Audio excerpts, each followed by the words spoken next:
ఇప్పుడే జీ5 app download చేయండి. చూడండి మీ ఫేవరెట్ టీవీ షోస్ ఎప్పుడైనా ఎక్కడైనా. మొన్న కలిసినప్పుడు మా సీత బొటిక్ పెట్టడానికి మీరు హెల్ప్ చేశారని చెప్పింది. చాలా థ్యాంక్స్ అమ్మా. అలా మాట్లాడతారేంటన్నయ్య? సీతకు నేను సాయం చేయకూడదా? తనేమైనా పరాయిదా?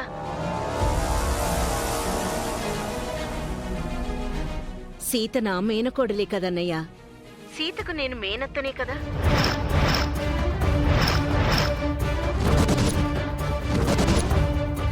మేము అత్తా కోడలమే కదా.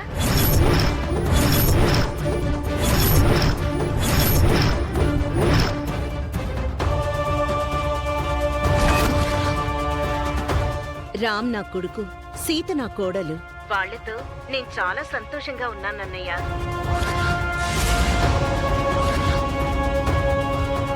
నా వల్ల సీత వృద్ధిలోకొస్తే నాకంతకంటే కావాల్సిందే ఉంది. నా కొడుకు కోడలు సంతోషంగా ఉండడమే నాకు కావాలి. దానికోసం ఏవైనా చేస్తాను. ఏంటన్నయ్య మౌనంగా ఉన్నారు? రామ్ నా కొడుకు, సీత నా కోడలు అన్నందుక? అది నిజమే కదా.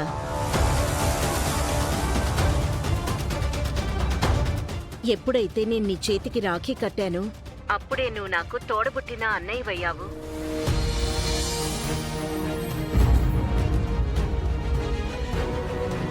సీత నా మేనకోడలైంది.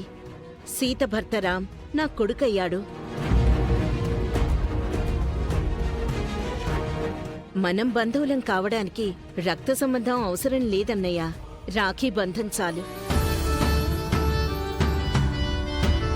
నేను వరుసకి మిమ్మల్ని అన్నయ్య అని పిలుస్తున్నాను కానీ ఒక్కోసారి నాకేమనిపిస్తుందో తెలుసా అన్నయ్య? నేను నిజంగా నీ సొంత చెల్లెళ్ళైతే ఎంత బావుండు అనిపిస్తుంది.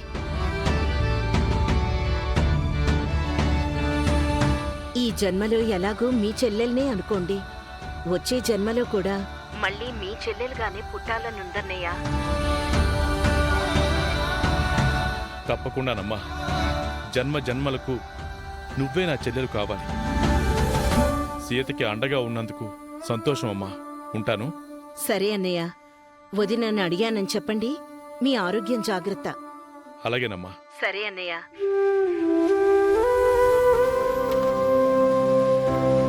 విన్నారు కదా ఆవిడేం మాట్లాడిందో. ఇంకెప్పుడు అలాంటి అనుమానాలు పెట్టుకోకండి. అవును సీత, పాపం ఈ విషయం ఆవిడికి తెలిస్తే చాలా ఫీల్ అవుతుంది. మా టీచరే కదా, ఏమనుకోదు. మేం బయలుదేరుతాం నాన్న. వెళ్ళొస్తాం మావయ్య. మంచిది. బాయ్ అత్తయ్య. బాయ్.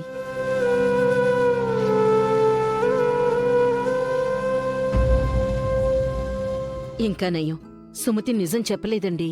అవును లలిత, సుమతి బాగానే కవర్ చేసింది. తొందరలో ఎక్కడ నోరు జారుతుందో అని చాలా కంగారు పడ్డాను. అవునండి, సుమతికి ఏదో అనుమానం వచ్చుంటుంది. అందుకే అలా మాట్లాడుంటుంది. సీతారాం అన్నయ్య వాళ్ళ దగ్గరికి వెళ్లారు కదా, వాళ్ళకి నా మీద అనుమానం వచ్చి అన్నయ్యతో అలా ఫోన్ చేయించుంటారు. అందుకే ముందు జాగ్రత్తగా అలా మాట్లాడాను. ఏవైనా నా కోడలు గట్టికురాలే. నేనింకా జాగ్రత్తగా ఉండాలి.